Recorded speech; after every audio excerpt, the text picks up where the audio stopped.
그녀가 죽었을 때 사람들은 그녀를 땅속에 묻었다. 꽃이 자라고 나비가 그 위로 날아간다. 체중이 가벼운 그녀는 땅을 거의 누르지도 않았다. 그녀가 이처럼 가볍게 되기까지 얼마나 많은 고통을 겪었을까. 안녕하세요. 감성편지 김다원입니다. 겨울이 되고 설이 가까워지면 돌아가신 엄마가 더 그립습니다. 엄마의 나이대가 되어야 그때의 엄마를 이해하는 것이라니. 다 죽어도 더 주고 싶어서, 또는 자식에게 배를 안 끼치려고 폐지를 줍고 식당에 나가려고 이 눈길을 나서는 엄마들이 있습니다. 상황이 좀 나은 엄마도 마찬가지입니다. 자식이 힘들다면 입에 있는 것이라도 내어줄 것입니다. 겨울엔 산 비둘기도 토끼도 더 외롭다는데 그저 부모님이 계시다면 전화라도 자주 드려야 되겠습니다. 오늘도 신경숙 작가의 달에게 들려주고 싶은 이야기 중에서 읽어드립니다. 구독과 좋아요는 사랑입니다.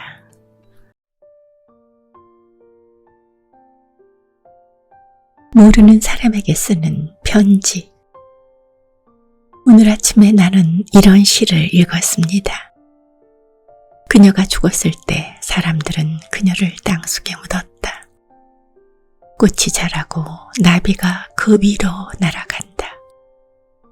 체중이 가벼운 그녀는 땅을 거의 누르지도 않았다. 그녀가 이처럼 가볍게 되기까지 얼마나 많은 고통을 겪었을까.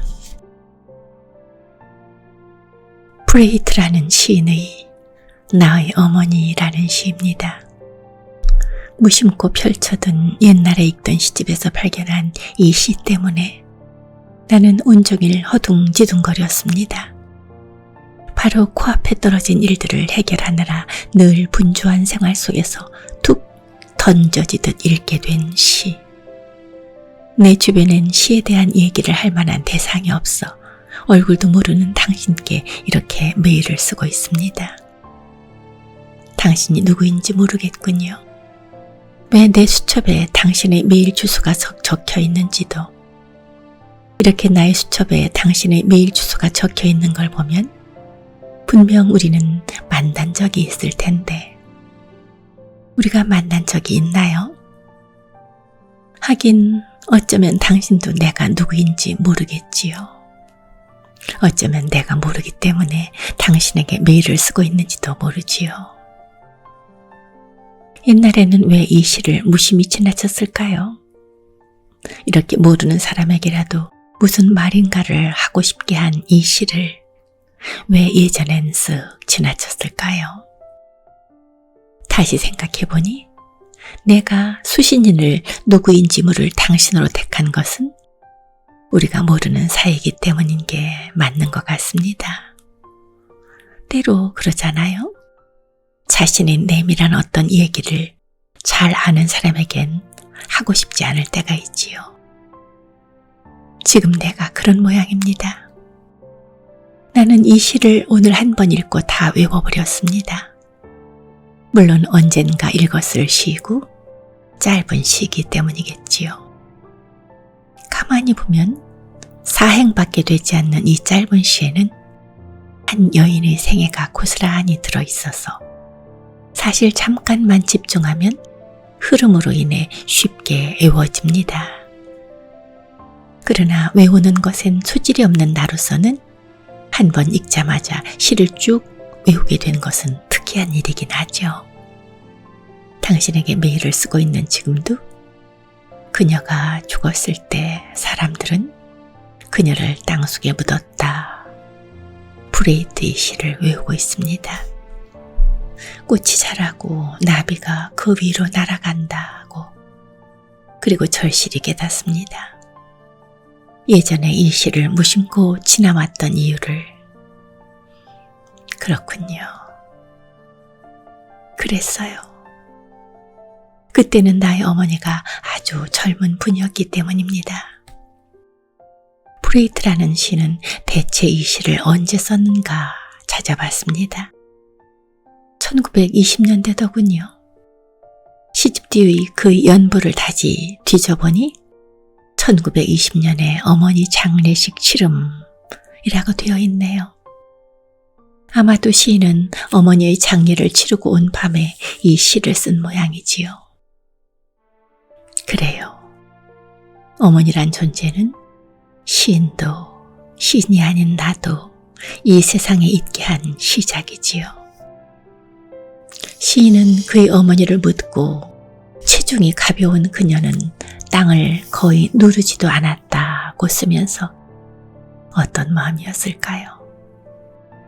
그녀가 이처럼 가볍게 되기까지 얼마나 많은 고통을 겪었을까라고 쓰는 그 순간에 시인은 또 어땠을까요?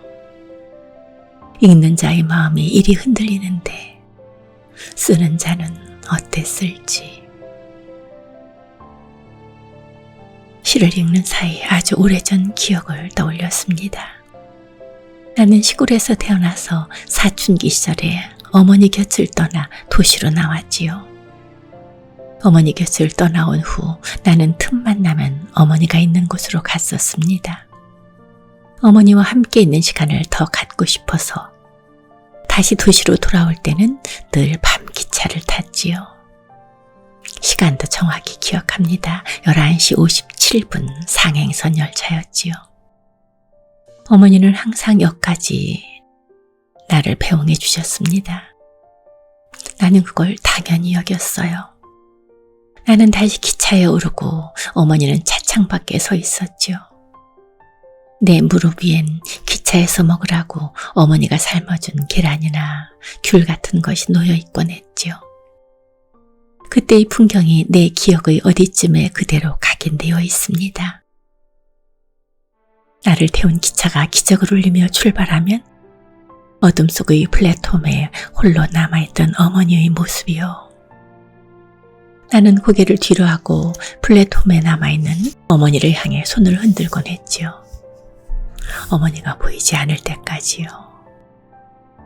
오늘 아침 브레이트의 이 시를 읽기 전까지 나의 기억은 여기까지였어요. 내 기억은 항상 거기까지였지요. 그런데 시를 읽는 동안 그때 기차가 떠난 자리에 남아있던 어머니는 어떻게 집에 돌아가셨을까 하는 생각이 불현듯 나더군요. 거의 30년 만이에요. 내가 태어난 마을은 기차역에서 10리는 떨어져 있었습니다. 그땐 버스가 하루에 서너 번 다니다가 어두워지면 그마저 끊기던 곳이었지요.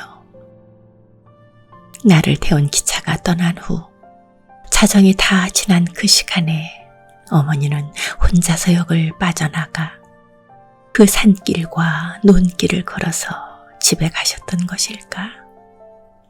30년이 다 지나 나에게 찾아온 그 질문은 벼락 같은 것이었지요. 어머니는 정녕 그 어둠 속을 홀로 걸어가신 것일까? 그때의 젊은 어머니는 그 밤길을 무슨 생각을 하며 걸어가셨을까요?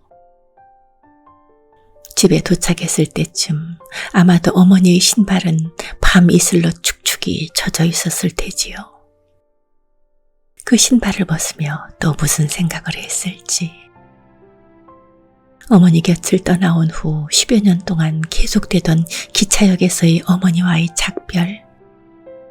그때마다 어머니가 홀로 걸어가야 했을 그 밤길을 어떻게 이제야 생각할 수 있는 것인지 내가 미워졌습니다.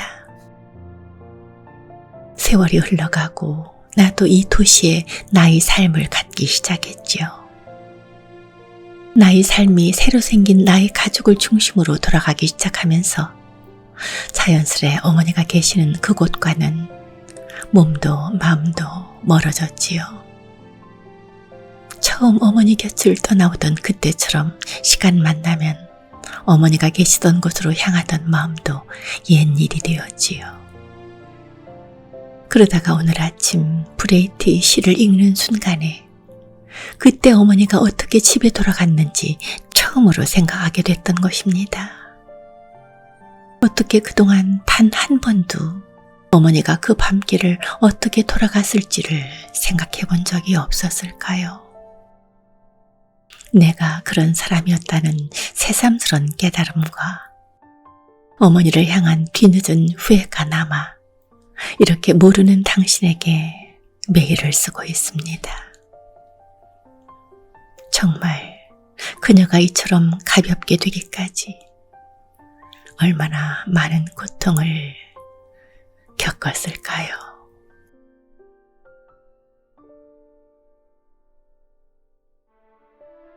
이 글을 읽는 순간 저도 돌아가신 어머니가 생각나네요. 여러분의 어머니는 어떠셨나요? 고맙습니다. 다음 토요일에 뵙겠습니다.